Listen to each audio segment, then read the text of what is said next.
Hello नमस्कार आदाब Sat Shri Akal. Welcome back to my YouTube channel Avinash sir classes. छात्रों एवं छात्राओं, आज हम लोग फाइनेंशियल मैनेजमेंट का चैप्टर नंबर 2 के बारे में बात करने वाले हैं, जो है डिविडेंड पॉलिसी। इससे आप लोग का एग्जाम में 10 मार्क्स का क्वेश्चन रहता है। जो 10 मार्क्स का क्वेश्चन डायरेक्ट प्रैक्टिकल क्वेश्चन भी हो सकता है या फिर प्रैक्टिकल और थ्योरी दोनों मिला करके भी दे सकता है। ये ऑनर्स और जनरल दोनों का एग्जाम में ही आएगा। तो आज हम लोग डिस्कस करेंगे क्या, डिविडेंड पॉलिसी के बारे में। पहले बेसिक, उसके बाद वॉल्टर्स मॉडल का फॉर्मूला के बारे में, और वॉल्टर्स मॉडल से एक क्वेश्चन भी हम लोग बनाएंगे। तो डिविडेंड पॉलिसी स्टार्ट करने से पहले हम लोग पहले जान लेते हैं कि डिविडेंड होता क्या है। तो डिविडेंड क्या होता है? तो डिविडेंड एक ऐसा हिस्सा होता है अर्निंग का जिसको क्या किया जाता है, जितना भी शेयर होल्डर है कंपनी का उनमें डिस्ट्रीब्यूट कर दिया जाता है। नेट अर्निंग का एक ऐसा हिस्सा जिसको क्या किया जाता है, डिस्ट्रीब्यूट किया जाता है। किसमें? जितना भी शेयर होल्डर मेरा कंपनी का है उसी को हम लोग क्या बोलते हैं, डिविडेंड। तो क्या लिखा गया है, dividend signifies that portion of net earning. क्या है? नेट अर्निंग का एक भाग है, एक हिस्सा है ऑफ द बिजनेस फर्म। किसका? बिजनेस फर्म जितना भी अर्निंग किया उसका एक हिस्सा है, which is available for distribution, जो अवेलेबल है किस लिए? डिस्ट्रीब्यूशन के लिए। उसको हम बांटेंगे। किसमें बांटेंगे?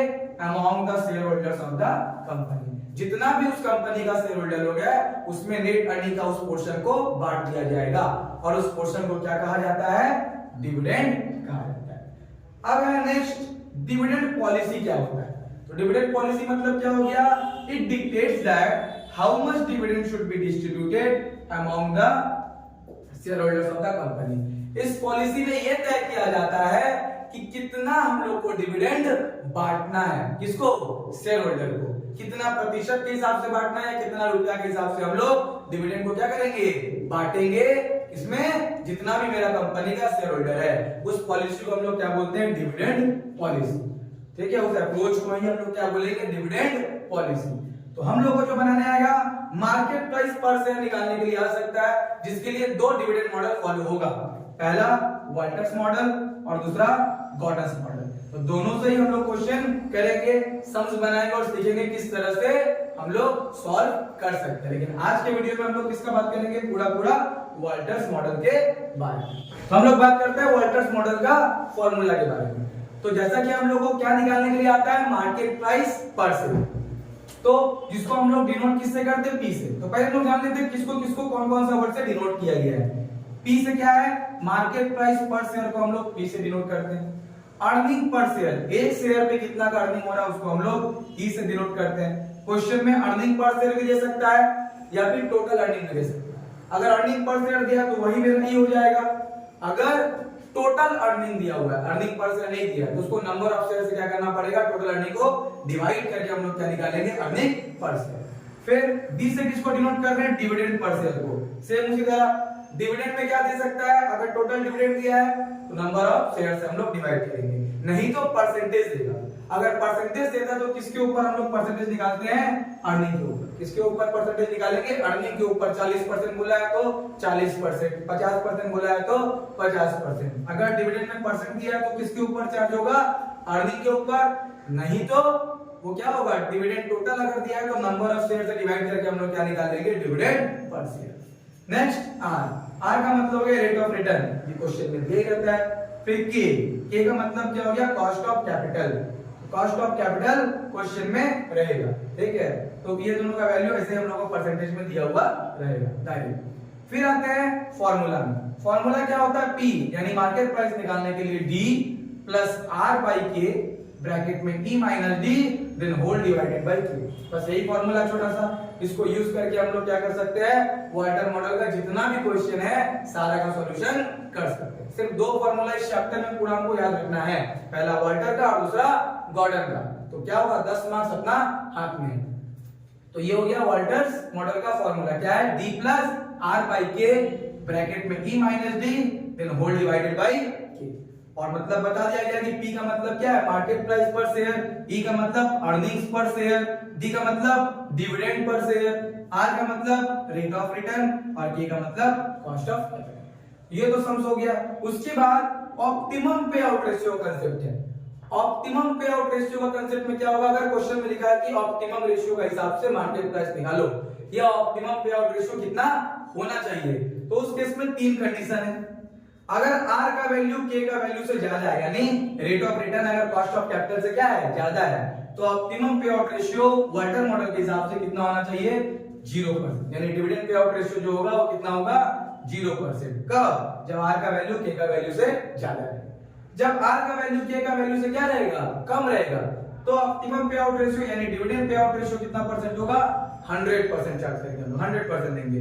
और जब R का वैल्यू K का वैल्यू दोनों क्या है, सेम है, तो मेरा डिविडेंड पे आउट रेशियो कितना होगा, 0 से लेके 100% के बीच में हो सकता है, या ऑन एन एवरेज 50% हम लोग डिविडेंड पे आउट रेशियो ले सकते हैं।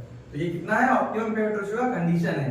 R का वैल्यू अगर K से ज्यादा है तो 0, R का वैल्यू अगर K से कम है तो 100, R का वैल्यू अगर K का वैल्यू का इक्वल है तो 0 से 100% के बीच में। तो ये था वाटर मॉडल का फॉर्मूला और ये है ऑप्टिमम पे आउट रेशियो का कंडीशन। अब हम लोग इसके बाद क्या डिस्कस करेंगे, एक क्वेश्चन फॉर्मूला यूज करके उसका सॉल्यूशन देखेंगे किस तरह से हम लोग सॉल्व कर सकते हैं। अब हम लोग बात करते हैं इलास्ट्रेशन नंबर 2 के बारे में। क्वेश्चन डिस्कस करें जो क्या है, इलास्ट्रेशन नंबर 2। क्वेश्चन आप लोग के स्क्रीन पर शो हो रहा होगा। Determine the market value of equity share, क्या निकालना है हम लोग को, मार्केट वैल्यू निकालना है किसका, इक्विटी शेयर का, of smart and intelligent limited from the following information as per Walter model. Sums में मेंशन रहता है कौन सा मॉडल से हम लोग को डिविडेंड निकालना है, यहाँ पे वाटर मॉडल का यूज करके मार्केट प्राइस निकालना है। इंफॉर्मेशन क्या क्या दिया हुआ है, earning of the company 5 lakh, तो यहाँ पे अर्निंग पर शेयर नहीं दिया है, टोटल अर्निंग दिया है। तो हम बताएं कि टोटल अर्निंग को अर्निंग पर शेयर में कैसे कन्वर्ट कर सकते हैं, जितना भी नंबर ऑफ शेयर रहेगा उससे हम लोग क्या कर देंगे, divide. Then dividend paid, dividend भी यहाँ पे क्या दिया है, टोटल कितना दिया हुआ है, 3 लाख, इसको भी सेम नंबर ऑफ शेयर से डिवाइड करके हम लोग डिविडेंड पर शेयर निकालेंगे। नंबर ऑफ शेयर दिया हुआ है 1 लाख, प्राइस अर्निंग रेशियो दिया 8।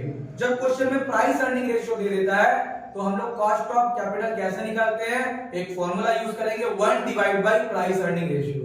जब भी कॉस्ट ऑफ कैपिटल की जगह पर प्राइस अर्निंग रेशियो दिया है तो कॉस्ट ऑफ कैपिटल कैसे निकालते हैं, 1 divide by price earning ratio. उसके बाद रेट ऑफ रिटर्न यानी R 15% हम लोग को दिया है। फिर नीचे लिखा हुआ है are you satisfied with the current dividend policy of the firm, तो जो डिविडेंड पॉलिसी फर्म अपना रहा है क्या आप उससे सेटिस्फाई है वाटर मॉडल के अकॉर्डिंग। इफ नॉट, अगर आप सेटिस्फाई नहीं है तो what should be the optimum पे आउट रेशियो, तो ऑप्टिमम पे आउट रेशियो आपके हिसाब से क्या होना चाहिए। यानी यहाँ पे दो कंडीशन से बनेगा, पहले तो नॉर्मल कंडीशन जो इंफॉर्मेशन क्वेश्चन में दिया है, फिर ऑप्टिमम पे आउट रेशियो का जो कंडीशन बताए थे उसमें से कितना होना चाहिए परसेंटेज, फिर उसके हिसाब से भी क्या निकलेगा, मार्केट प्राइस हम लोग को निकाल करके दिखाना है। तो देखिए पहले हम लोग इंफॉर्मेशन लिखने से पहले हम लोग लिखेंगे फॉर्मूला मार्केट प्राइस पर शेयर निकालने का।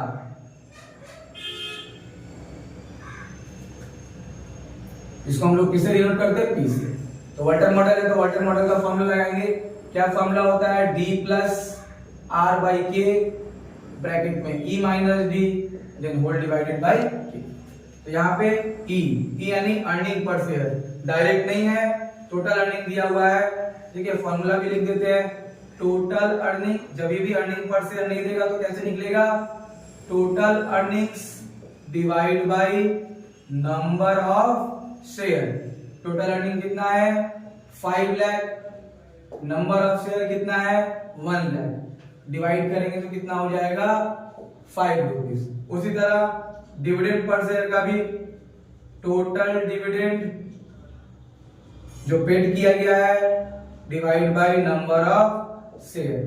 टोटल डिविडेंड है 3 लाख, डिवाइड करेंगे उसको नंबर ऑफ शेयर से, नंबर ऑफ शेयर कितना रुपया है 1 लाख है, मतलब नंबर ऑफ शेयर कितना है 1 लाख है, कितना हो जाएगा हम लोग का 3 रुपीज पर शेयर। ई हो गया, डी हो गया, देन आर मतलब रेट ऑफ रिटर्न जो कितना परसेंट दिया हुआ है 15%, इसको डेसिमल में चेंज करेंगे यानी 15 डिवाइड बाई 100 कर देंगे तो 0.15। उसके बाद आता है के कॉस्ट ऑफ कैपिटल, इस क्वेश्चन में कॉस्ट ऑफ कैपिटल नहीं दिया हुआ है, प्राइस अर्निंग रेशियो दिया है। जब भी प्राइस अर्निंग रेशियो दिया रहे तो हम लोग उससे कॉस्ट ऑफ कैपिटल निकाल सकते हैं। कौन सा फॉर्मूला यूज होगा, 1 divide by price earning ratio, 1 का जगह 1 और प्राइस अर्निंग रेशियो कितना है 8, 1 डिवाइड बाई 8 करेंगे तो हम लोग का कितना आ जाएगा 0.125। इस तरह से किसका वैल्यू निकल गया, के का। तो हम लोग को जो इंफॉर्मेशन चाहिए था सम्स में दिया था हो गया। अब हम लोग क्या निकालेंगे, मार्केट प्राइस पर शेयर। तो फॉर्मूला में पुट करेंगे, पहले क्या है डी का वैल्यू कितना है 3, तो 3 रख दिए। फिर क्या है आर बाई के, आर का वैल्यू कितना है 0.15 डिवाइड बाई के का वैल्यू कितना है 0.125। देन ई माइनस डी, ई कितना है 5 और डी कितना है 3। फिर है होल डिवाइड बाई के, तो के का वैल्यू कितना हम लोग का 0.125। अब हम लोग इसका सॉल्यूशन करते हैं। तो पहले हम लोग क्या करेंगे, जो ब्रैकेट में है 5 माइनस 3 कितना हो जाएगा 2 से फिर ऊपर जो लिखा हुआ है 0.15 उसका मल्टीप्लाई होगा, फिर क्या है डिवाइड बाई 0.125 वो किए, फिर उसमें क्या ऐड करेंगे 3 ऐड हो गया, फिर क्या डिवाइड होगा 0.125, तो कितना आ गया 43.2। कितना आना चाहिए मार्केट प्राइस पर शेयर 43.2। किस हिसाब से काम करेंगे, पहले इसको माइनस किया जाएगा, फिर इससे इनटू, फिर इससे डिवाइड, जितना आएगा उसमें ये जो भी नंबर लिखा उसको ऐड कर देंगे। ऐड करने के बाद जो आएगा लास्ट में फिर नीचे जो लिखा रहेगा कि उससे डिवाइड करना होगा। तो कितना वैल्यू आ गया 43.2। तो ये करेंट डिविडेंड पॉलिसी के हिसाब से है। लेकिन अब क्वेश्चन में बोला कि आप उससे सेटिस्फाई हैं, तो पहले हम लोग ऑप्टिमम पे आउट रेशियो किस तरह से बता पाएंगे, पहले आर और के का कंपैरिजन करेंगे। तो यहाँ आर है 0.15 यानी 15% और के है 0.125 यानी 12.5%। तो आर का वैल्यू के का वैल्यू से क्या है ज्यादा है।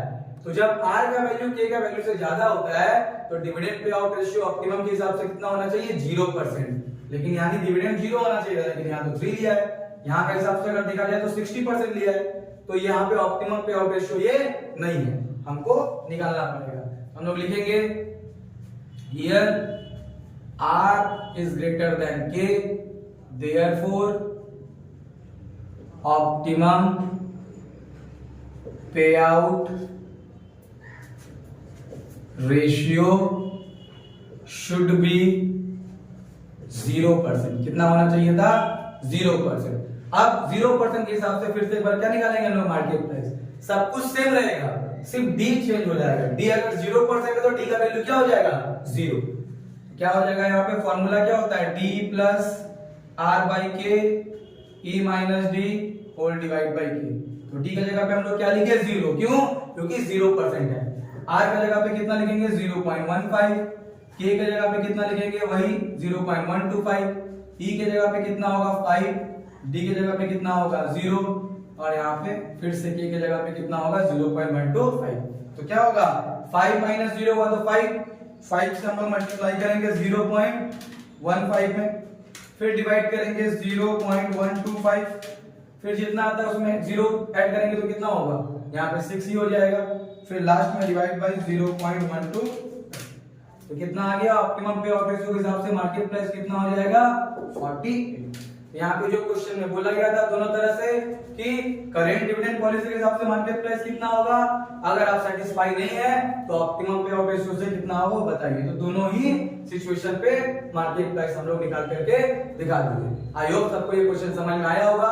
क्वेश्चन से रिगार्डिंग जो भी प्रॉब्लम होता है आप लोग कमेंट करके पूछ सकते हैं। अगर वीडियो पसंद आया तो वीडियो को लाइक कीजिए और अपने दोस्तों के साथ ज्यादा से ज्यादा शेयर कीजिए, और चैनल पे नए हैं तो चैनल को सब्सक्राइब कीजिए।